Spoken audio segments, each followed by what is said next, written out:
Hello, everyone, and welcome to the long and winding railroad. My name's WH Park, and for those of you watching the video of this, you can probably tell who my co-host is today. It's one John Pollock making his L&WRR debut here. John, how are you? I'm doing well, WH. Thank you for the invite. This was a month in the making when you reached out to me, so I'm glad that we can sit down and do this show. It has been a long and winding royal road for us to get here. Yes, it has been, and I wanted to save this particular match for you because like it's one of my favorite matches, and you're one of my favorite people to talk to about anything about pro wrestling, but as well as just life in general. So I thought, who can do this show with me? And I thought top of my list was you, John. John Pollock is my number one choice to talk about this particular match, and we'll talk about what this match is in a second. This is episode 24 of the Long and Winding Railroad, and normally we do have a biography episode in these slots, but I bumped it for this match for this guest because it's also because as of today, John, the day we're actually recording this, not the day we're releasing it. Yes. The day we're recording it is the actual 27th anniversary of this particular match. And for those of you who are wondering what the date is that we're recording this, it's June 9th, 2022. So, but the match we're going to talk about is from June 9th, 1995. It's the classic tag team title match between Mitsuharu Misawa and Kenta Kobashi, who are the current champions at the time, the tag team champions at the time, and they're taking on their arch rivals for these titles, and that would be the Holy Demon Army of Toshiaki Kawada and Akira Taue. But just so people know, the biography episodes are going to come back. I got three more that I would like to do, so we're just going to bump it for this particular episode, and the biography episodes will come back in the future. Don't worry about that. But John, before we get started with the match, I want to ask you what's your history as a fan of this era of All Japan Pro Wrestling? Well, as someone like following this stuff, it certainly wasn't until several years later that I was like fully into sending away for tapes and first getting to see a lot of these names that I was reading about in all the different magazines. I guess that would have been my introduction around like 1996, and learning about Misawa, learning about Hashimoto when just through all the aftermags and stuff like that. That was kind of my introduction to it. And then it wasn't until several years later when I started buying tapes that I believe one of the first I got was a Misawa Kawada compilation tape. So that was one of my introductions to them, at least watching them. And then with the advent of the internet, being able to find a lot of these pre-YouTube. So finding stuff on services like Kazaa and places where you could just download video files. And that was sort of my entry point into it. But a lot of it was just reading about them before I even got to see any matches from them. So what was your impression when you first got to actually put images and like footage to these names that you've been reading about? What was your first impression? Because the style of most Japanese wrestling is very different from North American wrestling. But I do think that, All Japan Pro Wrestling from this era, it really stands out away from even like the New Japan heavyweight stuff. And the only thing that I can compare as being as unique as like this would be like the New Japan junior heavyweight stuff, right? Which are the two things that I love the most from this era. But what was your impression when you finally got to see Misawa and Kawada and Kobashi and Taue and Stan Hansen and all these other people that you've been reading about? Well, I mean, certainly it's like just a culture shock when you're watching, and it's funny that so much is put on. Not so much modern day, but historically talking about like the Japanese crowds. And to me, that was always something that was it was like the opposite. It's like these crowds are just losing their minds at the peak of these matches that elevate them to such a greater level. And you're like, I was instantly hooked with like all of this. There to me wasn't like some big learning curve or adapting from like kind of a North American perspective. I just remember immediately being really and just blown away by this level of stuff. And it probably would have been more so the junior heavyweight stuff that I first saw before seeing some of like your Misawas and Kawadas and Kobashis that we'll talk about. Yeah. The other And a thing, lot of it was probably like O'Grady's stuff as well. Like I was going there before I was like ordering tapes and stuff, and Mouth was doing all those compilation tapes himself that I got a couple of. So those were probably the first ones I actually saw before I ever like got onto High Spots and was ordering stuff. yeah, Dan the Mouth Lavransky is the gateway to Japanese pro wrestling for many, many people, including myself. So, shout out to Mouth He was there. finding stuff just in the city. He had like these like grocery shops and stuff and like video stores that would get Japanese stuff, just like small like hole in the wall kind of places, and would just be able to get all of this stuff. And I mean, it sounds like just totally foreign if you're just a modern fan, but in like the late 90s, early 2000s, so like it was you didn't really have too many people, especially like in your area, that had access to this stuff. You had to really be going the extra mile to be tracking some of this stuff down if you didn't have, all of these like tape trading connections. Exactly. Like you need to depend on like, the Japanese food grocery store that may or not be in your particular neighborhood. You might have to travel like, No. some like an hour by TTC somewhere. Oh, this is the corner that Mouth talked about. This is the place where he gets it. But like, or you can just let Mouth get it and then have him make you tape of it, down the line. I imagine Toronto having like this one shop, and then in a different like time and place, like the two of you not knowing one another are both like grabbing for the same tape at the exact same time, not knowing that you would come into existence with one another years later. Maybe it's quite possible. John. Both reaching for that Otani compilation. That's right. But I wanted to also like just kind of ask your impressions of the style of All Japan Pro Wrestling at the time, because like it must have been, I would assume, just really kind of an eye-opening experience to see like the kind of like stiffness, the bumps that these guys were taking, because even in the 90s, you kind of didn't really get that. It's not until like the 2000s really that we see this kind of migrating over to North American wrestling. Yeah, I mean, I don't think I had a different reaction than most. Like it blows you away. It was incredibly captivating. I would say as the years have gone on, I think it's tougher to watch, just knowing like the damage that a lot of them were undergoing. And I think, with Misawa, like that's such a hard part to kind of rationalize. But the fan side of it, I mean, I don't know how you couldn't be compelled by this, and sort of like, we're going to go into like the depths of this, like this being one of the all-time great classic examples of it, of when you would have kind of like that fighting spirit, and culminating with a sold out Budokan Hall that are just on their feet. Just, it was impossible not to be captivated by it, and at a style that you're almost taught is like completely different from the product you're seeing at the time. And the WWF was kind of evolving its product at that time, and with the insertion of your Benoits and Eddies and Kurt Angles, like certainly the in-ring style of the WWF was going through a bit of a renaissance in 2000. But prior to that, like if you're just following throughout the 90s, yeah, this is going to just be, if that's your frame of reference, this is going to just throw you into a completely different universe. Do you remember when they did that? Well, I forget which pay-per-view it was, but it was like Bret Hart versus the Patriot, and they just were able to get all this footage from Giant Baba to put on a WWE pay-per-view to talk about the background of the Patriot. And I remember Jeff Merrick and Mouth talking about it on the Law. Like they were freaking out. I never thought I'd see Jun Akiyama and Kenta Kobashi on WWE television, and that to me I think is oddly enough probably maybe a gateway for many people to be introduced to like seeing images of All Japan Pro Wrestling at that time.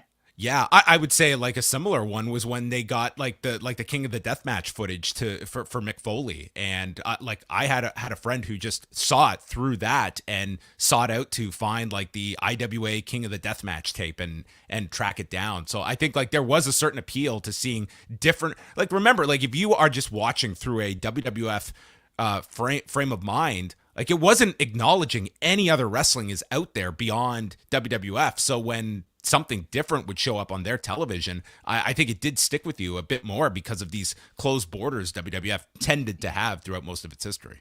Yeah, they oddly enough had some kind of like very positive relationship with Giant Baba around this time, with like, Bradshaw and Wyndham going to Mhm. do a real world tag league and things like that, and just being able to get footage from All Japan to promote the Patriot and things like that.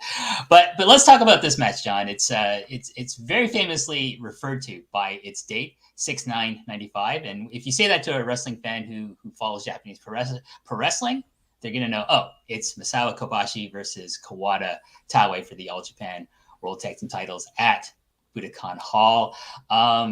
For many people, it's not only just the greatest tag team match of all time, but for many people, they will consider this the greatest professional wrestling match in their opinions. I wouldn't say, like, for me it's the greatest match I've ever seen. It's definitely in the conversation, but it is probably the greatest tag match I have ever seen in my life, watching a lot of pro wrestling. And I love tag team wrestling, so I will definitely try to seek out as much tag team wrestling as I can, especially if it gets rave reviews. So I can remember the first time I saw this, I'm just appreciating just the work alone. Just the work alone. But when you are able to, like, nowadays just dive into, like, other people writing about it, and you can get more background, it makes watching this a lot more fulfilling. It enriches the experience, I feel. And so that's kind of why I wanted to do this with you. I want to kind of like give a background of this match. And so when people like listen to this after watching it, and maybe they'll go back and watch it again, knowing some of the information that they may or may not have been aware of before. Yeah. I kind of wanted to ask you the first time you watched this, like when that was, and I imagine you came away with it. Like, was it at what point are you watching this and it separates itself from some of the other combinations of the four? I think I probably watched this probably in like '99, when Right. I'm like getting lots of tapes from Mouth and from other sources of just of all Japan stuff. I don't think I really started to fully appreciate the difference between All Japan and New Japan until that around that time. A lot of it's a blur, to be quite honest with you. Like, Mm-hmm. the matches I'm watching, because I'm in a learning curve at that point of, okay, there is this style that's like, these matches are longer than what I'm used to watching. There is, a deeper level of storytelling in these matches that what I'm used to. So I don't appreciate it as much as I would, like, starting, 10 years ago or 15 years ago. That's Mm-hmm. when I'm like, okay, I get it now. This is why these matches are much longer than what I'm used to seeing, and things like that. So for me, like, when I really start to appreciate this match, I would say it would be maybe like 10 years ago. I'm like, Mm-hmm. okay, everyone's talking about it on the internet. I got to watch this again. Probably I hadn't watched it in a long time. And then I'm just like, okay. And then I'm reading the background of this match, the stories that are leading up to this match, and like, oh my God, that's right. That's that fills in. But at that time, I'm also like, okay, I know about the rivalry between Kawada and Misawa. This is like, the driving point of, like, a lot of things that have been happening in Japanese wrestling at that time. And then I don't know a more famous Japanese professional wrestling rivalry than Misawa and Kawada. That not in New Japan, not in FMW, not in Dragon Gate, whatever. Like, this is the rivalry, and has been for a long, long time. So to me, it's like that's the main thrust of this story, and we're going to talk about this. There's quite a few stories going into this, and we're going to talk about the There, background. there's a lot, and I think that's what you can so appreciate about this is that it's kind of what I look for in kind of any kind of wrestling, is that on its base level, it's an unbelievable match, athletically, dramatically, that you can watch this cold, having no affiliation with any of these four, and I think you can appreciate it very significantly on that level. And then when you go into the backstories and the histories, that's only going to make this for a more enriching experience. But to me, it's like, as long you can watch it on all those different levels, including the baseline. Show this to somebody, I think they'll come away and be like, I don't know who these four are, but that was spectacular at this, what they were trying to present. So one of the first storylines we're going to talk about is the rise of Kenta Kobashi. And in this time period of 1995, he's starting to come out of the shadow of Misawa. He's definitely come out of the shadow of Kawada, who was originally a member of the Super Generation Army, but he left to team with Taue with the retirement of Jumbo Tsuruta. So now instead of being Misawa's main tag partner, Kawada is now Misawa's main rival, teaming with their former enemy in Akira Taue. So now Kenta Kobashi, he was third on the totem pole of the Super Generation Army. That's the faction that Misawa, Kawada, and Kobashi are all members of. So now he's number two. He's now Misawa's main tag partner. He has held the world tag titles previously with Misawa and had many classic matches with Kawada and Taue for those belts, along with other teams in All Japan at the time. But he is now getting the rocket strapped to him by Giant Baba, the promoter and booker of All Japan Pro Wrestling. He famously lost, I forget how many, like all his first year matches, he lost like for 2 years in a row or something like that, until finally Baba said, okay, I'm ready to finally give this guy a push. He's going to be with Super Generation Army. He's going to get team with Tsuyoshi Kikuchi. They're going to hold the all age tags. Okay, I got to move Kawada into a different position in the company. And now Kobashi is going to be Misawa's second. And that's a great position to have in 1995, because Misawa has just been cemented as the ace of All Japan Pro Wrestling. To be his tag team partner, you're going to get tons of main events, particularly at Budokan Hall, which is their main, super show base of operations. And also, and I will give the plug out to check all of the biography episodes of the Long and Winding Royal Road that WH has done. But I always really find it fascinating, like the sliding doors potential of, you have Kobashi, who repeatedly tries to get into the All Japan dojo before he finally gets in. And then you have Kawada, that was almost recruited to come to All Japan when he was trying to go to New Japan, and just how history is different if they go different paths, or for a Kobashi doesn't get into the All Japan dojo, which tells you of just the rigorous kind of vetting process of just getting into the dojo. Yeah, it's Kawada. It's really interesting, because I think he could have probably gotten into the New Japan dojo. I don't think he would have gotten the same kind of push in New Japan that he eventually did in All Japan. But yeah, again, who knows? History might have proved me wrong if we were part of that alternate reality. Well, we know what we wouldn't have gotten, and like to imagine, with Kawada and Misawa on different sides, it's like maybe they would have met in like certain scenarios, but I mean, we know what wouldn't have happened, and it's one of those million what if questions.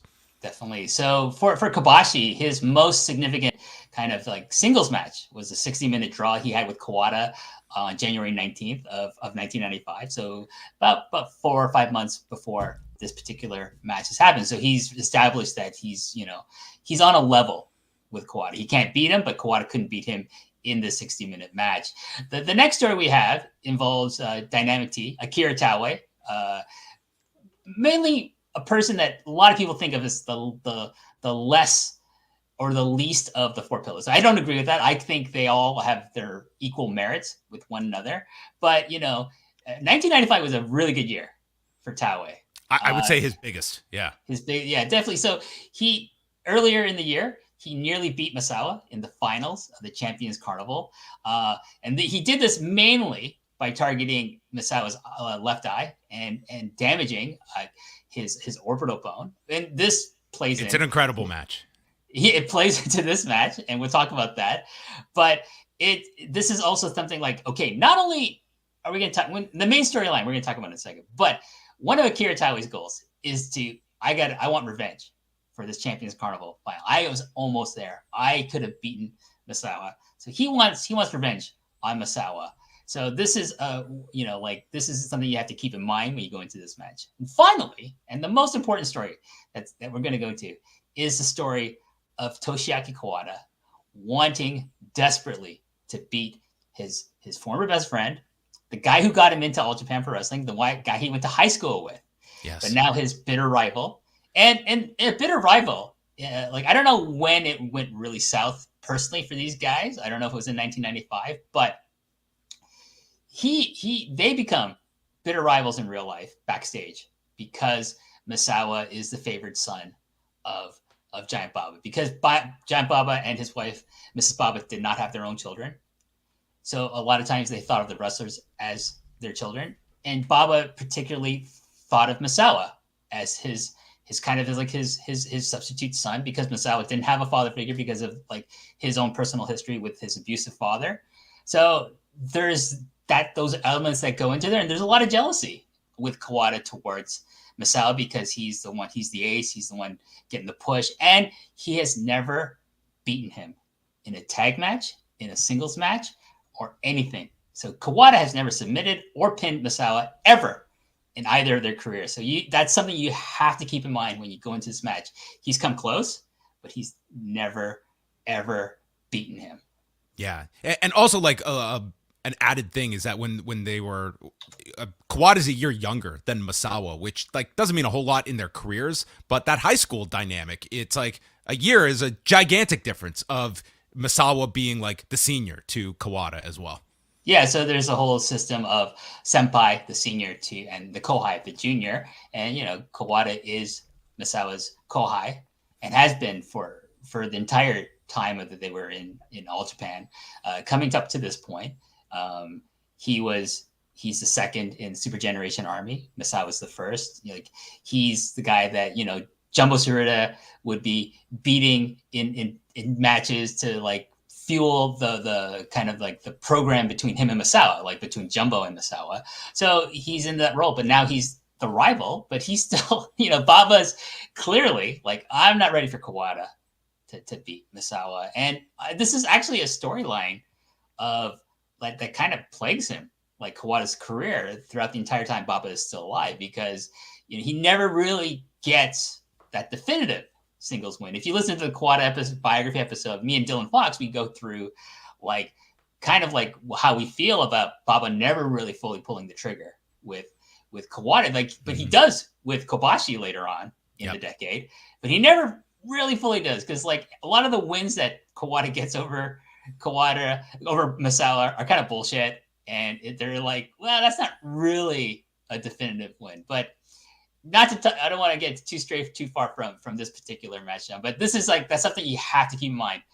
Kawada really, really wants to beat Misawa to the point where he's willing to do things that maybe he normally wouldn't do with other opponents. He's willing to do in this match against both Kobashi and Misawa. Yes. I for reference, I watched this match a couple days back, and then I watched it a second time before we recorded. So I kind of had one where I'm like watching it and like semi taking notes, and the other just like full on watching it. And yeah, I think like that tension that you outlined is there from the minute the bell rings, and Kawada's presence. Everything about what this guy is fighting for from the second this bell rings, and that this guy is like his demeanor is so it just transcends the entire venue and sets the tone immediately. So before we get into this match, I want to talk briefly about like previous matches these two teams have had with each other. June 1st, 1993, Holy Demon Army defeat Misawa and Kobashi for the tag titles. December 3rd, 1993, Misawa and Kobashi defeat Kawada and Taue for the tag league finals and the tag team titles at that time, because the champions would vacate them and put them up in the tournament. That's usually how Baba would book the Real World Tag League. May 21st, 1994, Kobashi and Misawa win the tag titles from Kawada and Taue. November 25th, 1994, a 30-minute time limit draw in the Real World Tag League match, the round robin portion of the tournament. And then just before this match, January 24th, 1995, a 60-minute draw for the tag titles, John. So these teams have a very storied history, very much in keeping with like other great tag team rivalries throughout the world, including the Rock and Roll Express versus the Midnight Express, the British Bulldogs versus the Hart Foundation, and so forth and so on. Yeah, and I mean the pressure is it's exceptionally high at this point to top like these like. There's a lot going into this match of that history and coming off that 60-minute draw of what you're going to do next to further this. It really is remarkable when you look at the progression too of those matches that you just outlined to this one.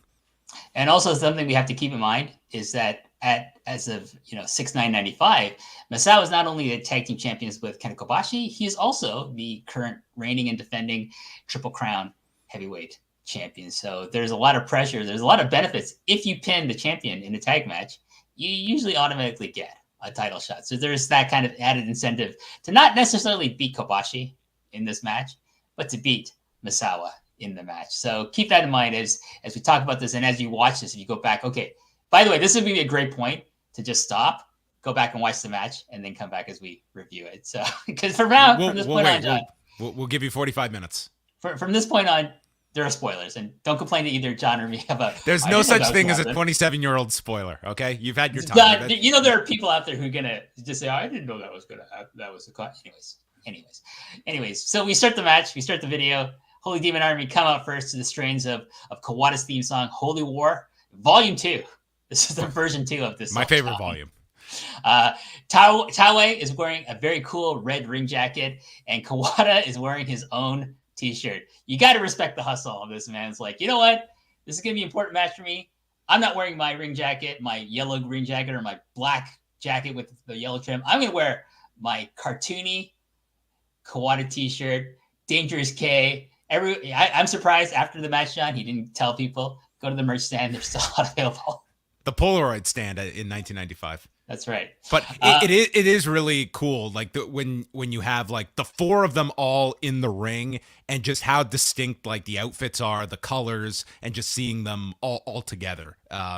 I just think like it just really stands out, like the branding, for lack of a better term, that's always brought up with like the color patterns, but you see all four of them together. It just gives like each one has their own identity that you establish. Yeah. I remember just being like, "Who's the guy?" I'd ask, Mouth. I'd be like, "Who's the guy in the green and the silver?" That's Misawa, brother. Who's the guy in the bro? That's fucking Kawada. What the fuck? You don't know who Kawada is? Like. Anyways, that's enough of my mouth impersonation there. But next to come out are the Super Generation Army, and they're coming out to the lovely strains of Misawa's theme song of Spartan X. I love this theme song. I think it's so awesome. Like I'm a big fan of all the theme songs from this era of All Japan Pro Wrestling, but Misawa's is I think just so perfect for him. Yeah, I think like all these themes, like they're so synonymous, and I mean. This crowd, like I'll bring it up a lot, but man, it's just such an electric feel as soon as this match begins, and it just follows throughout the show. Like this crowd is just it's unbelievable. Their reactions at all the key moments, and then we'll get into it by like the climax of the whole thing. Misawa and Kobashi are wearing their respective ring jackets, just so people know. So they like Taue don't have the merchandise hustle of Toshiaki Kawada, much to the detriment of their wallets in this case. They've got Akiyama to go hustle at the intermission. He's in the corner, which is great to see for this match for these guys. So he's still kind of like, it's still a young boy. He's not quite getting the elevated push from Giant Baba for here. We do notice, so all four in the ring, we do notice that Kenta Kobashi's leg, his left leg in particular, is heavily bandaged up. This apparently is from a 6-man tag from April 15th at Corkin Hall, which saw you'll love this team, John. It's Toshiaki Kawada teaming with Takao Mori and Johnny Ace, of course, John Laurinaitis. Yep. And they're taking on the team of Kenta Kobashi, Jun Akiyama, and Stan Hansen. What a 6-man. That is a 6-man, if there ever was one. Yes. So I gotta say, I'm not sure if this was a legit injury or if this was part of an angle leading into this match. If it's legit, holy crap! Like Kobashi is a beast for what the beating he endures in this match. This was like his whole hamstring that was taped up, and it's definitely a big focus of the match. So I mean, either the greatest seller, which I mean, some might assign that label to Kenta Kobashi, or just toughen it out and going through with this. I think we'll talk about this, but let me just say this, get this out of the way right now, John. I think Kenta Kobashi is easily top 3 baby faces of all time. What I love about this match, it's so pronounced the dichotomy between Kobashi, who is just, you live and breathe, like live and die through every expression. He is going to convey every ounce of pain. And then you have the stoic Misawa, who it's just, this is all like business, and he is just going to walk through fire in this match. But both, it works so well playing off of one another, like two completely different versions, but both serving its function. It complements the other so well. Our referee is legendary All Japan referee Kawada, looking much younger than what we're used to seeing. If you've only started watching All Japan in the last couple of years, you'll be seeing a very young man. These matches take their toll on the referee too. I mean, exactly. This is, you got to be ready to go 45 hard minutes here with these four.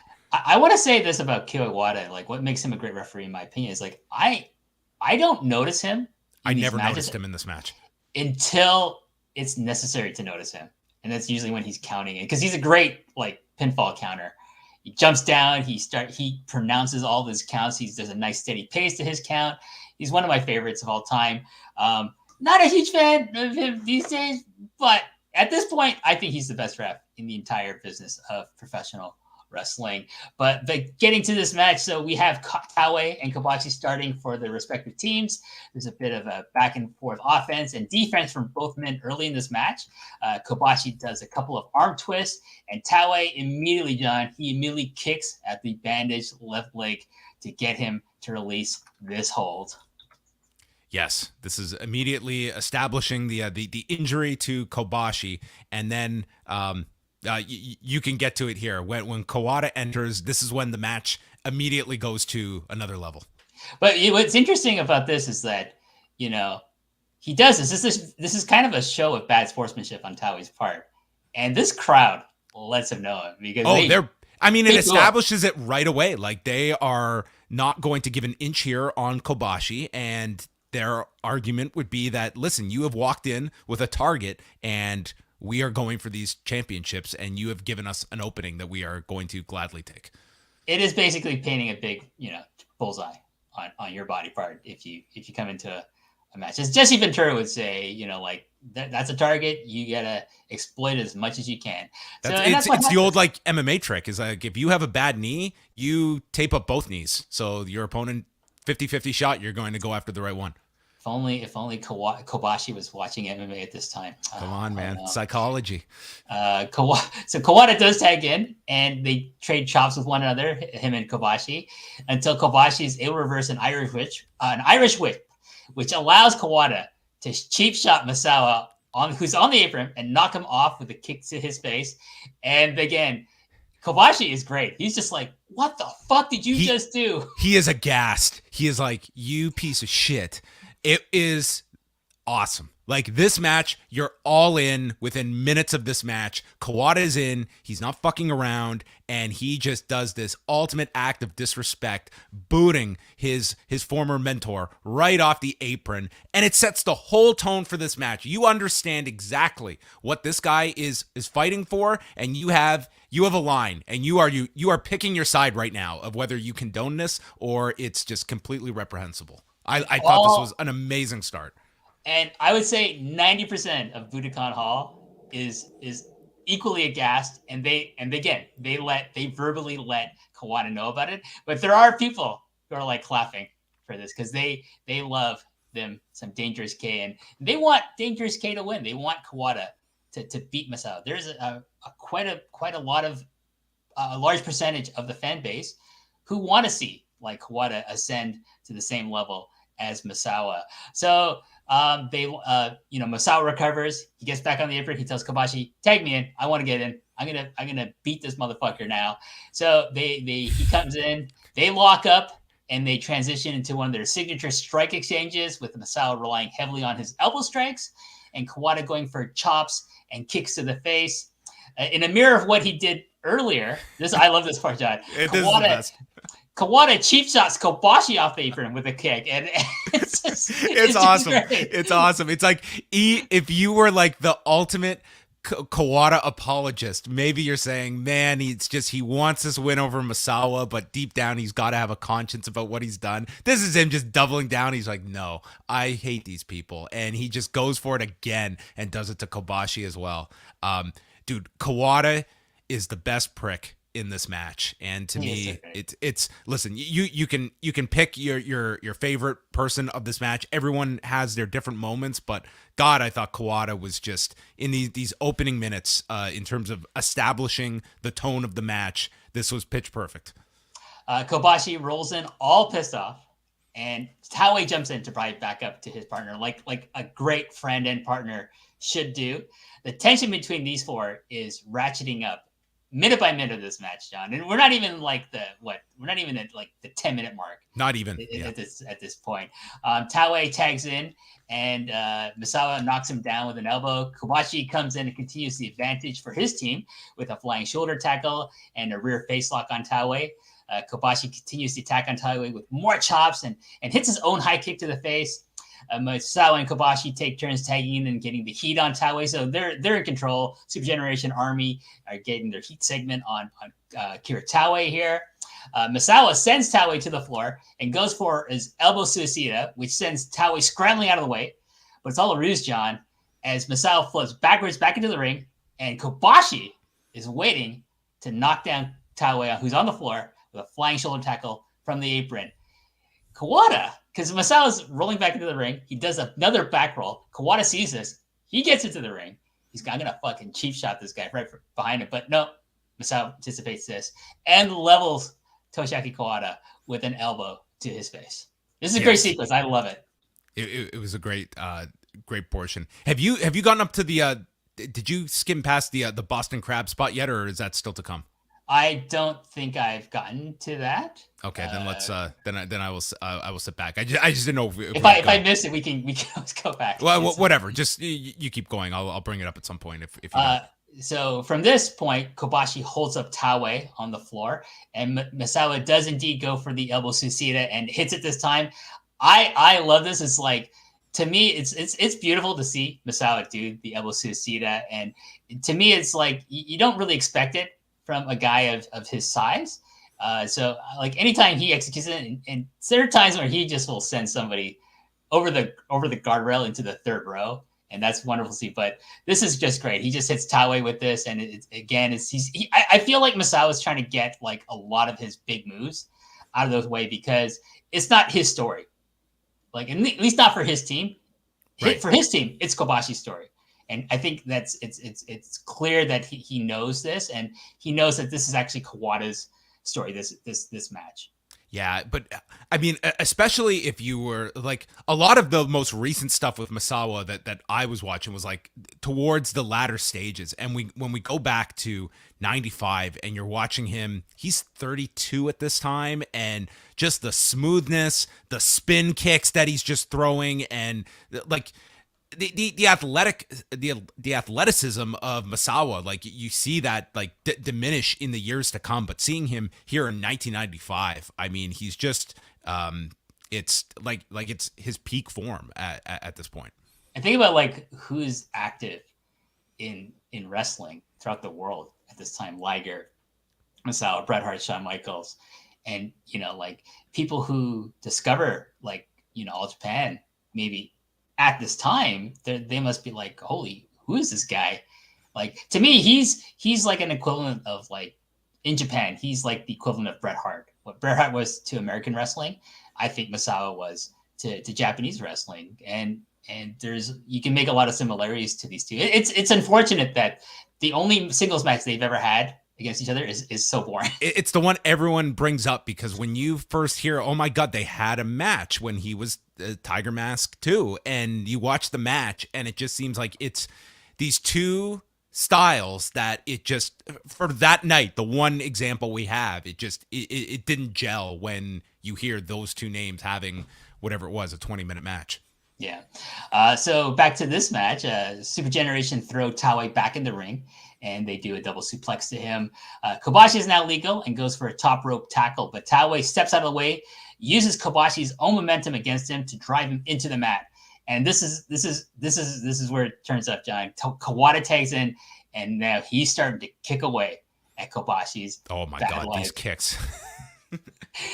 Yeah, there's elbows and a kick to the face to knock Kobashi down. Kobashi fires back with a kick to Kawada's face, but the damage has been done to his left leg, which is his support leg for this kick. and he cannot handle his own body weight on this damaged leg now, John. This is a great spot. The selling is incredible here, and they get like the close-ups of his face too. Like he's wincing in agony, and the strikes are. I isolated this sequence as well. It's tremendous. Kawada twists Kobashi around and does a jumping knee drop right down the back of his leg. Kawada does a makeshift single leg crab and then tags in Taue. Taue stomps away at the leg, and then he applies the scorpion deathlock to Kobashi. To me, like the Holy Demon Army, they smell blood in the water with Kobashi and his leg all damaged up like this. The thing is like, I don't think their strategy is to defeat Kobashi in this match. I think their strategy is to take him out, like fuck up his leg so badly that when they isolate Misawa, he cannot help Misawa out. Yeah, I mean, this is also the youngest one of the four, and that definitely becomes like the gameplay. Like right from the get-go, they established that in the very opening sequence there with Taue, and this is the constant is going back to this leg and making it. I think that's the part where they are forcing the audience to make a decision, because they are, as you said, like they are not trying to just win a match. They are also trying to inflict permanent damage here to Kobashi. So I think that really gets like the emotion up to a 10 as well. I mean, Kobashi's screams and his facial expressions are just amazing. Like you cannot, this is the first time you've ever seen Kenta Kobashi, you cannot help but feel sympathy towards this man. His selling is matching the intensity that Kawada and Taue are bringing to this injury, and he meets it with like the selling and the screaming. It's just a perfect match here that just gains that sympathy so much more. Kawada comes back in and Kobashi starts to fire back, but Kawada cuts him off with some really brutal stomps to the leg. Kawada is really pissing off the fans in Budokan with his viciousness towards, this guy Kobashi that all the fans love, because, this is the time he's like really rising in the company. He's showing his fire. He's showing what I think probably Baba saw in him really early on and decided this is the path I'm going to put on him. He's going to lose the first 2 years of his career. And then I'm going to slowly but surely build him up. And this match is like, I feel a point where the fans are going to, if they liked him before, they're going to fall in love with him after this match, John. Yeah, I think that was a huge, so much of this match, I went in rewatching this where the number one story is Kawada and Misawa, but in watching it, it's like this is as much a Kenta Kobashi story as it is a Kawada Misawa story. Taue comes in and tries for a knee breaker, but Kobashi escapes and hits a back chop to the face, and then tags in Misawa, who's all fired up, and just hits Taue with a series of elbows. Misawa then tries to cheap shot Kawada off the apron, but Kawada is too fast and jumps down before Misawa can hit him. Which is kind of a dick move in of itself. It's like, I'm not going to give the fans the satisfaction of me seeing Misawa get payback on me at this point. Taue is able to whip Misawa into the ropes, but Misawa catches himself in them and then sneaks attacks Kawada with an elbow, knocking him off the guardrail. So, this delayed satisfaction is sometimes the best kind of satisfaction, John. Yes, he got his receipt midway through this match. Okay, here we go, John. Misawa then gets Taue into a Boston Crab. Yes. But, while he's got Taue in this Boston Crab, Kawada comes in and lays a kick to Misawa's left eye, which was damaged in the aforementioned Champions Carnival final between Misawa and Taue. And this gets a lot of boos from the crowd, as this, along with a lot of the other, Holy Demon Army tactics, are kind of beneath the kind of sportsman-like atmosphere that Baba is promoting in this company. Don't get me wrong. There's a lot of heels doing stuff. This is a company that employed Abdul the Butcher for years and years, Tiger Jeet Singh and Broza Brody, and Stan Hansen is quite known for being very brutal and doing kind of some underhanded stuff. But you don't expect it necessarily from Kawada at, so much, to the point where they're booing this. They're not used to seeing Kawada do this kind of stuff. So when I'm watching this spot, the immediate comparison I have watching this is the famous kick of Akira Maeda to Riki Choshu, when Riki Choshu had what the Sasori Gatami or the Scorpion Deathlock applied, and then Maeda walks over and just kicks him full on. This is a full like legitimate kick. It's a very famous incident from 1987. So I brought up the clip to watch them, and dude, they are pretty much like, I feel that's exactly what they were going for here, to channel that this is Kawada almost like shooting on Misawa and getting that emotion in the fans, that he has just gone after what everyone knows is a real injury with the orbital and has just clocked him here with this kick. So it's yeah, I thought it was like a really fascinating part of the match in here. Hey, Giant Baba, he's an isolationist, John, like a lot of promoters in Japan at the time, but he's aware of what's going on in the greater land of ProRes. Kawada becomes legal, lays in a couple of Kawada kicks to the eye, and then a running high kick in the corner. And from here, he unleashes a flurry of kicks and knees to Misawa's face. Kyo Iwata tries to break it up, but Kawada is so determined to hurt Misawa in order to beat him that he pushes the referee away, which was, kind of uncommon in All Japan at this time. And again, this garners a great reaction from the crowd. Yeah, totally. Like a very rare involvement of like Wada in kind of like the physicality of it all. But yeah, like the further attacking of the orbital here, as the kicks in the corner are just brutal. And then you get like, you're seeing Misawa like with the audience almost thinking like this guy's been taken advantage of here with this kick from out of his like range of vision, nails him, and then Misawa fires back at him. And you can just see that this audience, they're even more invested behind Misawa. Like they are right with him as he's firing back. And this to me is when the match goes up another to the next stage. So like John's referencing, there's a point where Misawa's just had enough of Kawada shit. He starts blocking the strikes from Kawada, and then he just launches into his own sequence of these vicious-looking elbows to Kawada's face. And we got to talk about Kawada's selling. The facial selling when he's getting hit with these elbows is just on another level. Like Kenta Kobashi, along with like Shinjiro Otani, are just next level facial sellers in all of wrestling for me, John. Yeah, I mean, you really get to see like the gamut of everyone's game in this match, and this was like the key selling moment for Kawada in this, and it was like you hear about like timing and like the timing of this, like this came at like the perfect point where like, man, Misawa has taken so much in this match, and you just want to see him mount an offense on Kawada, and it comes at this point, and man, is this crowd ready to see it at this point after Kawada has taken all of these different shortcuts, and like Misawa is just your ultimate defender at this point. So this brings in Taue to interfere, but Misawa is able to stagger him with his elbows, and then Kobashi comes in to attack Kawada. Taue is able to throw Misawa to the ground and then hits Kobashi's leg with this beautiful drop kick to his knee, which to me is, I don't know why, but I was just surprised that he hit this like kind of basement drop kick to Kawada's to Kobashi's knee, and I'm just like, that is so beautiful looking too. But it's just the way it makes so much sense, John. Like, okay, I got to cut this guy off.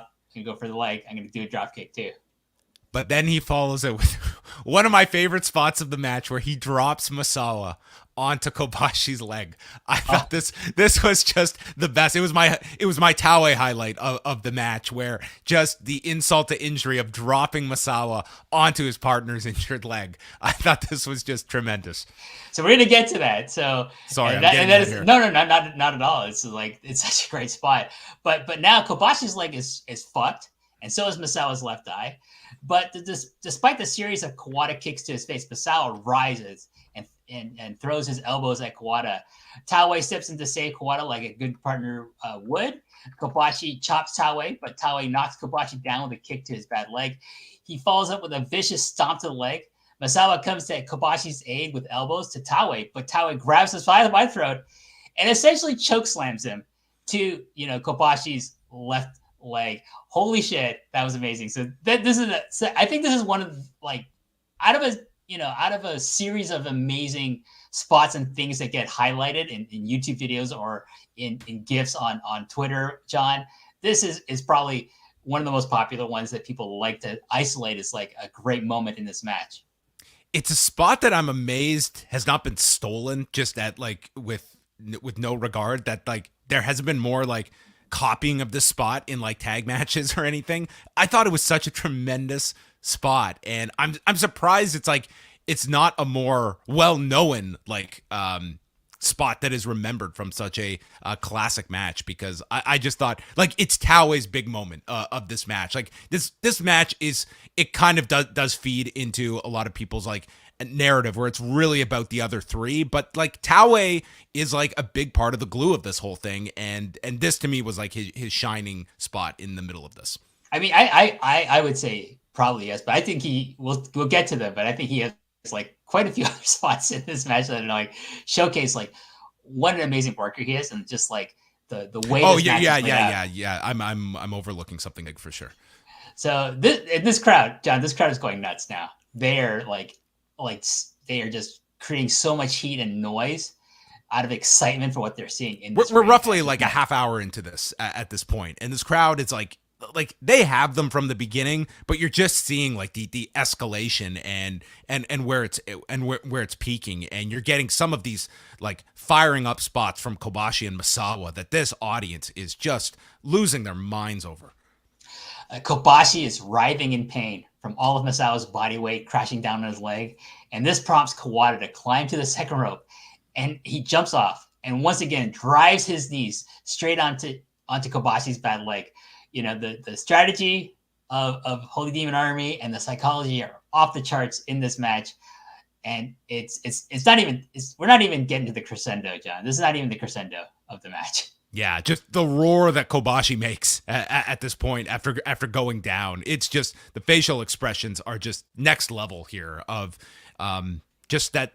You know, for many baby faces, it would almost feel like too contrived, and it's just like it's a testament to like the depth that this guy can go to, and this audience is just so invested behind. Like this really is a turning point for Kobashi, I would say, as like this 28-year-old that is clearly being seen as like this is our future, and this audience that loves this individual. I don't know if he's actually hurt or if he's selling, John. Like there's a lot of times like I'm like he's such a great seller. Like, and I know he's not hurt for real, but like I don't know at this point, John, if he's actually legitimately hurt or not. He could be. I still can't tell after watching this match. I don't know how many times. I give some benefit of the doubt knowing that they are coming out of the carnival, and it's probably I would imagine that like this it would be. He's probably working with something would be my best, whether it's exaggerated or not. But to their credit, like it's such a focus of the match that it almost doesn't matter. Like this audience is completely invested in it. Kawada is back on the attack on Misawa, and now Kawada has effectively taken Kobashi off the playing field in this match, and now he and Taue are going to beat Misawa to a pulp. And try to now beat him. They not physically, not only physically, John. They want to beat him. They want to pin him. And I do think there is an express intent for Kawada to get the win on Misawa. Like Taue is willing to let that happen. If he get the win on Misawa, great, because they want the World Tag Team titles. But if it's possible to let Kawada have the win, I think Taue is that's part of the game plan, but they'll take the win anyway they can. Kawada hits a beautiful spinning back kick for a 2 count. Kawada gets Misawa in a hold that sees him digging his elbow into Misawa's bad eye, and then he goes for a jumping knee to his eye. Taue comes in, he hits the snake eyes of Misawa and drives his face into his thigh for a 2 count. Kawada comes in and applies Misawa's own face lock on Misawa, adding insult to Misawa's already injured eye here, John. Yeah, tremendous. Like, kind of just continues the theme that they have been establishing here of like, this is not just winning the titles. This is not even just Kawada winning. It's almost like establishing his superiority and downgrading Misawa in the process. Like, it is like personal here that they are introducing this. And to your other point prior as well, like this is the part of the match where I think you're seeing the fact that this is about Kawada getting this monumental victory, and that is such a like that is the key to like your peaking of this match for the final 5-10 minutes. There's a great shot at this point of Kobashi on the outside, and it's a great shot because you see Kobashi seconds like Akiyama and other guys reapplying the athletic tape onto Kobashi's left leg, trying to help him try to get back into this match. Misawa is able to mount a comeback, but Kawada knocks him down with a running clothesline. And one thing I love about Kawada is that he has such a varied defense and doesn't just rely on his kicks. He can throw chops, he can throw clotheslines, and he uses like a much wider variety. But people think he's just a kick guy. He's not. He does chops really well. He's great with elbows to the face, like Misawa is. But Misawa does tend to rely primarily on his elbows, and Kobashi does rely primarily on his chops and the lariat as his finisher. But Kawada is just so varied in his offense, and that's one thing I really appreciate him above the other three of the four pillars. You're disappointed he missed the super kick era, aren't you? Not necessarily. Not necessarily. I say in jest. Kawada tries for his finisher, which is the folding powerbomb, but Kobashi comes in just in time to save Misawa with a chop. But Taue comes in as well to kick him to the outside and then follows him to the floor. Kawada kicks are thrown and then a release powerbomb. This is vicious.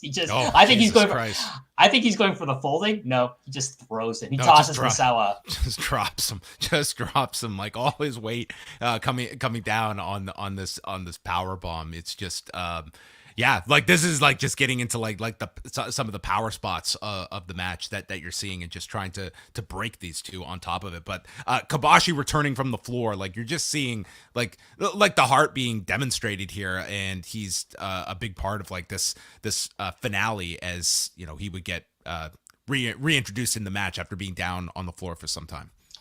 Taue, as Kawada's trying to kill Misawa here. Taue, in the meantime, has done a knee crusher, sending Kobashi's bad knee into the guardrail. This guy can't catch a break shot in this match. Kawada goes for a cover, but only gets a 2. He then stretches Misawa with the stretch plum. Great move. I love this move. Kobashi has recovered and goes to save Misawa, but Taue goes after him. But that's okay because Kobashi has a lariat waiting for him that knocks the wind out of Taue. Kobashi then starts punching Kawada to break the hold. This is really uncharacteristic of Kobashi, as he prefers using chops, like I said before. But all he succeeds in doing is pissing off Kawada by getting in his way of trying to beat Misawa. So Kawada goes for a lariat, but Kobashi hits his own lariat at the same time, and this knocks both of them down. And this is really when we get the stomping of the feet of the fans in Budokan Hall, and it's just this rising sound of like this excitement from all the fans here. Yeah, I mean they're really building the match at this point, and you're seeing like the further aggression of Kobashi and using the closed fists here. Like you're building that intensity, and you're 35 minutes deep into this match at this point, that I think the audience knows what they're in store for, of what they've already seen, what they've set the table for, of what is this crescendo going to encompass, given what they have already set up for the first 3/4 of the match. There's a big Misawa chant, like the crowd are firmly behind, the ace of the company. Misawa is able to catch Kawada in the face with a jumping kick, and he's finally able to tag in Ken Kobashi. There's a strike exchange between Kawada and Kobashi that starts and then leads into Kawada going after the bad leg. But Kobashi isn't going down this time, and he fires back at Kawada after every strike to his bad leg. So he's just gutting it through, even though like Kawada's just resuming his attack on this bad leg. And the crowd is absolutely going absolutely apeshit here, John, over Kobashi's fire in the face of Kawada's relentless attack against his injured leg. Yeah, I mean it's I feel like a broken record, but at this point, like this crowd is just at such a peak at this point, and you're really just getting into the I wouldn't even say closing stretch, because there's still some big stuff here to come. But yeah, the audience, like you're almost wondering, like they're getting so high here, but they're just going to keep escalating here down the stretch. Kawada tries for another kick, but Kobashi catches it and lands repeated chops to Kawada's neck, and then fucking cold clocks him in the face. And then he cheap shots Taue for good measure, and the crowd loves it because now Kawada and Taue are getting their connubians, and just like they're just like in love with Kobashi finally getting the advantage in this match after the beating he has taken from these two. Kawada recovers and tags in Taue, but Kobashi is ready and hits Taue's leg with his own drop kick. Taue keeps throwing Kobashi to the ground and kicking him in the face, but Kobashi won't stay down. These two just have a great back and forth sequence that Kobashi kind of wins with this running neckbreaker drop. Misawa comes in and they hit Taue with a sort of double powerbomb move. Then they then hit Kawada with a double elbow. So now Kobashi and Misawa have gotten their heat back. They're taking the fight to the Holy Demon Army at this point. Here's a great point. Kobashi signals for the moonsault, but he might as well have signaled for the, hey, come fuck me up before I kill your partner to Kawada, who stops him and hits a jumping high kick to Kobashi's face. But it wouldn't deter the man. He had his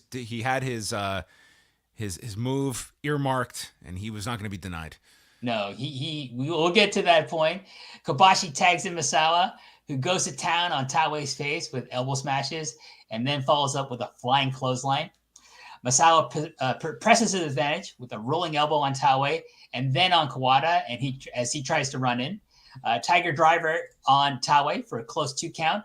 Misawa goes for his face lock, but Kawada on Kawada, but Misawa knocks him into the waiting arms of Kobashi, who's got a sleeper hold for him. And so Misawa was able to lock in the face lock on Taue, but Kawada frees himself, and then he frees Taue. So that's a little confusing. So Kobashi's got a sleeper hold on the not legal Toshiaki Kawada, as Misawa has his face lock finisher submission move on Akira Taue. But Kawada frees himself from Kobashi, and then he frees Taue from Misawa. Misawa tries to fight off both members of the Holy Demon Army, but Kawada hits him with this vicious backdrop driver that, just is unbelievable at this point in the match. And a lot of times people will complain about like kind of the spamming of these kinds of like high angle like back suplexes, but they're not super common in this match. They actually very judiciously and economic with them. I think they're like, you would be very surprised watching this match that they are very judicious with them. I think like there's a very small number in this match and not really indicative of what you naturally associate with these four. So keep in mind at this point, after when he hits this backdrop driver, he's not the legal man in the ring. So Kawada wisely rolls out of the ring in order to try and get tagged in, but Kobashi comes flying out of nowhere and knocks Kawada off with a flying shoulder tackle. This is great. Kobashi tags in, hits a German suplex for a 2 count. Kawada stops Kobashi from hitting the moonsault again by chokeslamming Kobashi off the turnbuckles. Kawada tries for the backdrop driver on Kobashi, but Kobashi shifts midway through and gets a 2 count on Kawada. He then hits Kawada with a side suplex. Kawada tries for another moonsault, but Taue stops him. And while these two are tied up with each other, Misawa comes in and hits a diving body press onto Kawada. This sets up Kawada for Kobashi going for the moonsault on Dangerous K, but Kawada stops him from getting to the top turnbuckle. Misawa scoop slams him and hits a senton on Kawada, and this allows Kobashi to finally hit this beautiful moonsault for the 1, 2. Nope. Kawada kicks out, which, this is also Kobashi's finisher at this time, and for a Kawada kick out of this, and also let's say how amazing it is for Kobashi to hit this with all the damage he has taken in this match up to this point, John. Number one, it's a gorgeous moonsault, but it means so much more from watching this guy's leg get just decimated throughout this match that this audience is seeing like this is this guy going for broke, that on this one leg, he knows that if I can hit this, I might destroy my leg further, but this will end it for us. And that's the risk he is taking. So it's like a very significant sacrifice that Kobashi is making in this with like the one leg, and it doesn't ultimately work out for them. Misawa comes in and tries to put on the tiger suplex that is blocked. There's a tiger driver blocked, but Kawada can't block Misawa's release German suplex that sends Kawada to another dimension. It's a vicious release German suplex from Misawa on Kawada here. The tiger suplex is finally hit for a close 2 count. The tiger driver is hit, but Taue saves Kawada in the nick of time with a kick to Misawa's face. This is a great save because you got to think, the release German suplex, the tiger suplex, they didn't do it, but this tiger driver, which is one of Misawa's signature finishers, this is going to do it for Kawada. But thank God for Kawada that Taue is there to kick Misawa in the face effortlessly, like just extends the foot and just blasts him in the face with like just such ease as well. Here's another key spot, John. So Taue blocks a Misawa elbow, and then he hits a vicious chop to Misawa's left eye, and then follows up with his choke slam, the Nodoa Otoshi. This is a great sequence here because it's just like what a dick Akira Taue is to just chop him right in the eye. Is great. Never expect a chop to the eye. No, I don't think I want to get chopped in the eye. I don't want to get punched in the eye. I probably want to get chopped less in the eye than I would get punched in the eye, I think. But who knows which one's worse. Taue sets up Misawa for the top rope, Nodoa Otoshi, but Kobashi comes to stop it. Kawada runs in and launches a kick to the bad leg yet again, and Kobashi just crumples down in agony. Taue then hits a top rope Nodoa Otoshi to Misawa. There's a big Misawa call again, but Kawada blocks an elbow, punches him in the mouth, and then hits the capo kick right in Misawa's face. What a sequence. Kawada is so smooth. He's so smooth with his capo kick. Like, the two guys who are doing the capo kick in Japan so amazingly well are Kawada and Jushin Thunder Liger. And there are times where maybe Liger's is better. Maybe Kawada's better. On this night, Kawada's capo kick is definitely better. It was a hell of a capo kick. Yes. Where am I here? Okay, so Misawa rolls away from Kawada, but unfortunately for him, he's rolled himself towards Taue, who's on the apron, and pulls Misawa out there as well. So in order to escape Kawada from pinning him, he inadvertently puts himself in the clutches of Dynamic T, Akira Taue here. This is setting up the super Nodoa Otoshi from the apron to the floor that Taue hit on Misawa in the Champion Carnival match earlier in the year. So I love all these callbacks, John. This is before I think that phrase got kind of popularized in the last several years, and probably in New Japan Pro Wrestling, of all the callbacks from Okada versus Tanahashi, Naito versus Goto, But there's so many callbacks here. But I don't think people necessarily realize their callbacks. They're like, oh, he did that to him in the Champion Carnival final. He's gonna do it to him again in this tag match. So, and you gotta keep in mind, everyone in this crowd has probably seen that match, whether they were there live in person at Budokan themselves or watched it on television. So they know what this means if Taue is able to hit this move on Misawa, John.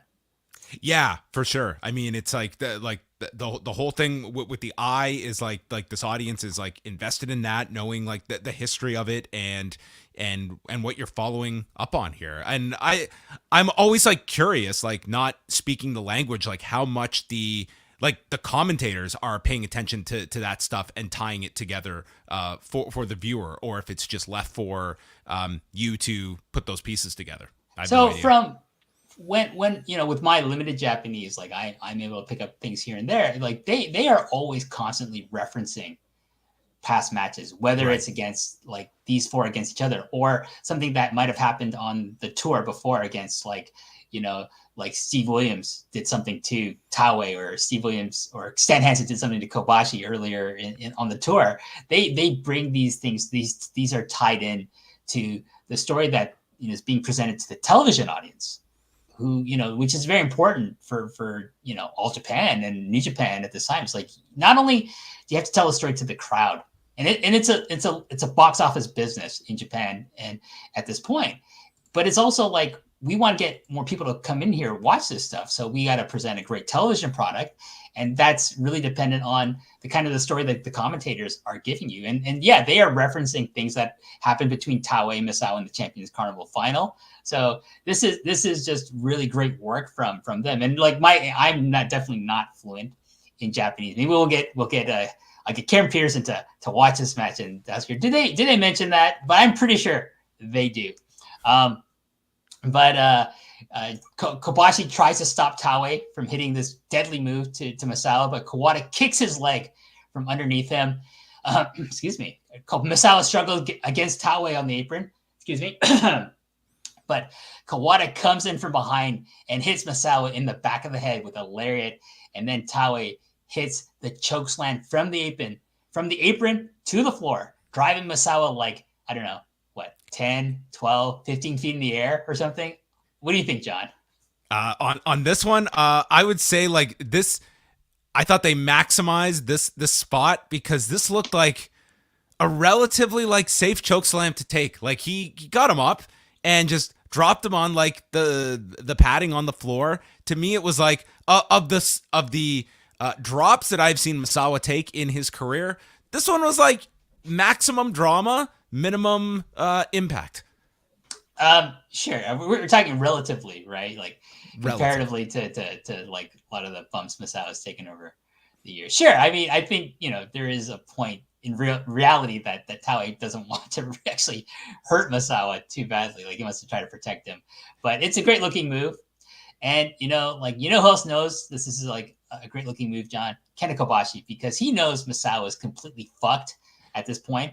And this is like a great moment. He crawls over, like he's crawling on his hands and knees over to where Misawa is to protect him with his own body. Taue throws Misawa back into the waiting Kawada, who's inside the ring. But Misawa, by instinct, keeps rolling through to the other side of the ring. And you can see just Kawada desperately chasing after him, trying to grab him to like pull him back to the center of the ring to get a clean 1, 2, 3. But this is another great moment. It's just the desperation on both Misawa's part to save himself and Kawada to try and get him to just to get that 1, 2, 3 and end this match, John. Could you make out what Kobashi was telling Misawa there while he was shielding him? It's like, I think we're fucked, dude. He said, Misawa-san, 2003, you're going to wish I choke slam you off the apron because there's a tiger suplex coming for you in this very arena. That's right. And that's what I'm comparing it to. When it comes to like apron spots, the choke slam wasn't so bad. But nonetheless, this is true. they would certainly, Kobashi and Misawa would certainly up the ante when it came to their big collision in Noah. Yes, which I reviewed with Martin Bushby on this very series. Go check out that match review.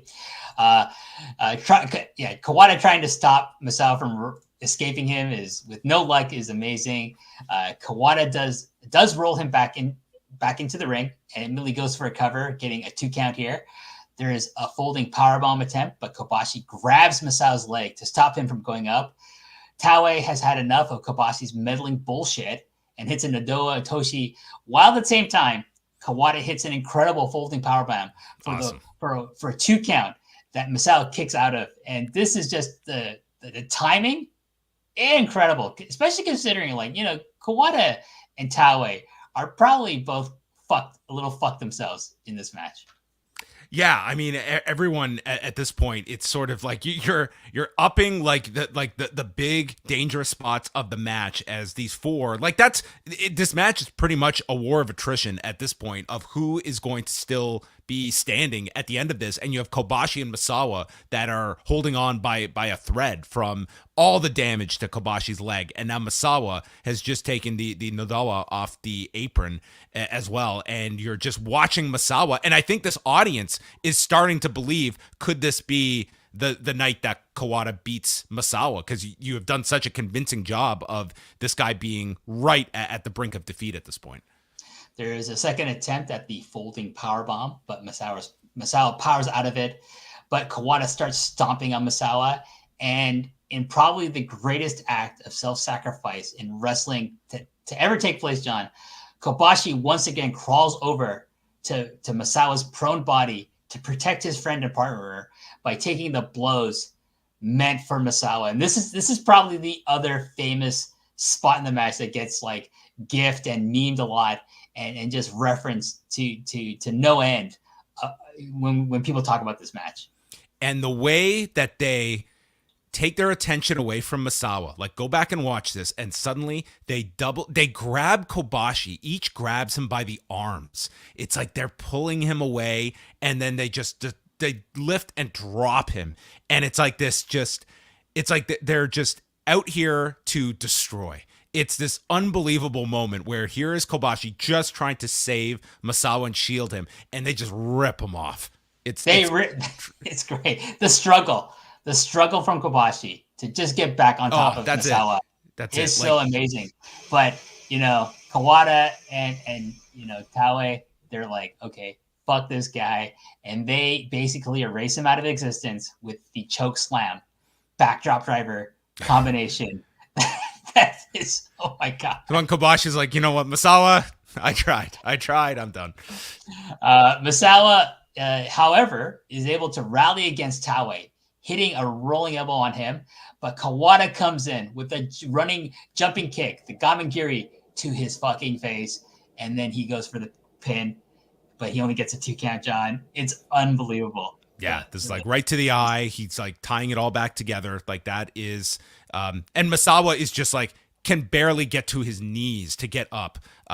It's a terrific spot where, it's like Misawa's struggling to get up, and when he finally does, boom, gets kicked right in the face.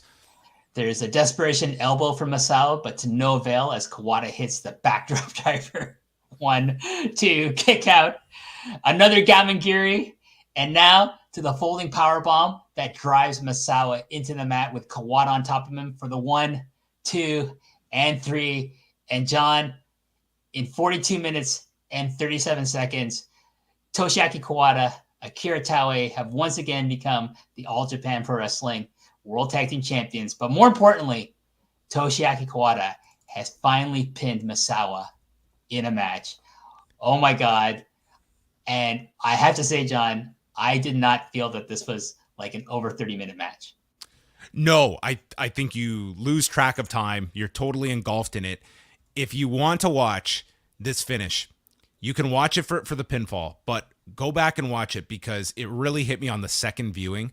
Watch the fans when the 3 count is administered. They are jumping up and down. They are running to the front to get a better look of both men. Like, this crowd is just elated at what they have seen. Something historically significant, and it's like this audience is going wild. But to see them, like, when have you been to a wrestling match, WH, where the fans are jumping up and down at the end result? Like, you might get some loud reactions, but they are like, they physically cannot control themselves. It's quite the scene with this pin. And it's, this is just an all-time classic match with an incredible ending and the significance of so many different stories coming to a head with it led by Kawada pinning Misawa. So just kind of as an aftermath note, Holy Demon Army have 3 successful defenses of the World Tag Team titles against the Candyman Express, the team of Johnny Ace and the Patriot, 2/3 of Global, Energetic, and Tough John. I know your favorite faction of all time. I thought that was our team name. Sure. Like you, me, and Wei were Global, Energetic, and Tough. There you go. They went to a 60-minute draw with Misawa and Kobashi again before finally losing the tag titles to the team of Gary Albright and Stan Hansen. What a mixed combination that is, Gary Albright and Stan Hansen, John. Yes, but there you go. Not the longest reign that they had, but also would not be the final meeting between Misawa and Kawada. No, because Kawada, because of the fact that he got the pinfall on Misawa, who is the Triple Crown champion, Kawada would get a Triple Crown title shot a month later on July 24th at Budokan Hall. But he falls to Misawa in that match. Baba's not ready yet to pull the trigger on a singles win for Kawada over Misawa. Certainly not for the Triple Crown.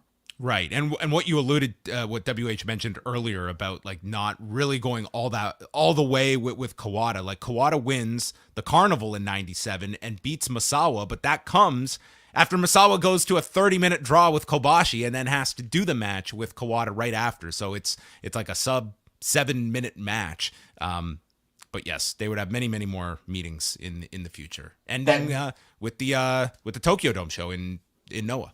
Yeah, which would be their last singles match of all Yes. time. And I'm sure I'd probably, cover that at some point in the future. But we'll definitely cover a lot of the Misawa Kobashi, Kawada matches, single matches in the series of this show, because there's so many of them, and there's so many of them are so great. But that brings us to the end of this match review. And John, thank you so much. I get excited when I get to talk about anything with you, but like this particular match, I did want to talk about it with you because it's so historically significant. I wanted to get your impressions of it. But again, what are your final thoughts about this match and just this era of professional wrestling in general? I mean, it's an era that it's probably like the gold standard of in-ring quality that you're going to find. I think this is what most are always going to reference as this incredible period of wrestling that I don't know if anyone has like consistently duplicated it.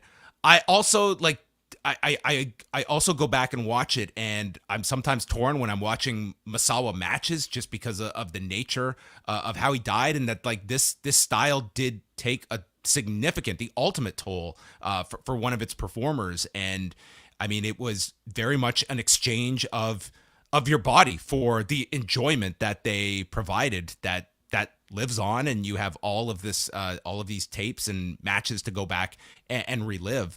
But, you go into a match like this, and if you are told this is one of the greatest matches of all time, that's like a really high praise to go into a match with.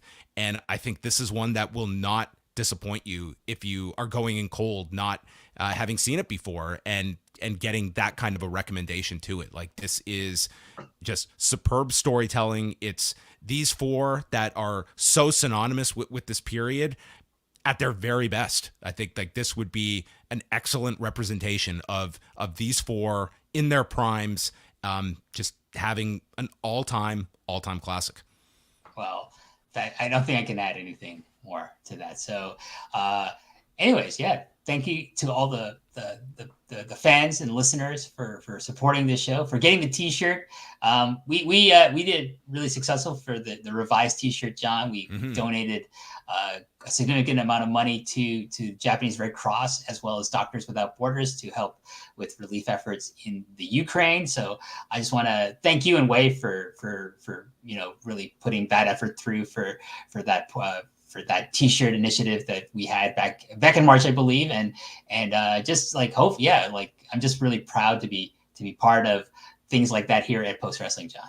Yeah, a really great initiative that you were at the forefront of. So yeah, if you want to check that out, the shirt is up at store.postwrestling.com if you want to support Post Pro Res or the long and winding Royal Road, where you have been on quite the string of shows. Everyone getting familiar now with the long and winding Royal Road, and I've heard some rumors of some potential guests you're trying to land. So we're still working on those. We can't talk about them. I will not. John. No, only WH will disclose. But I hear rumors, and if the rumors are true, who knows? Who knows? But thanks a lot for the invite, WH. I think you mentioned this to me like a year ago that you wanted to do this match. I did, if I'm not mistaken. So I'm glad we got to do it a year later, and this was a lot of fun. Like to sit down, like it's one thing to like just watch a match, but then when you're going to review it, I think you're a lot more engaged, and you pay a lot more attention to little things. So this was a lot of fun to go back and relive. And then we'll definitely have John back on the show sooner rather than later. It won't be another year. We'll try to have you on before next June, John. Yes, we'll go through Johnny Ace versus X. We'll there find you out. go. We'll find Johnny out. Ace versus I don't know Wolf Hawkfield. If that match ever happened, we can get you to cover that with me on this show. Where can people find you, John? Postwrestling.com is where you can go and chat with WH every month. As of this recording date, John, I'm going to do another show with Wei Tang in about half an hour. You are the true the Iron Man as you are doing back-to-back shows here. A true champion is WH Park. So I will not keep you any longer. But thanks a lot for the invite and having me on. So yeah, thanks to John again. Thanks to all the listeners. I'm gonna do. You can also find me on Post Perez, usually with John. So we'll have to schedule our next episode of that for the month of June. MCU later, which I usually do with Wei Ting, and yeah, like other things as well here and there. But I'm very happy with how the show turned out. If you want, please leave feedback for this show over at the forums and say hi to us over on Twitter. I am John Pollock and at WH Park 9, the number 9. And until next time, I'm going to say to all of you, goodbye.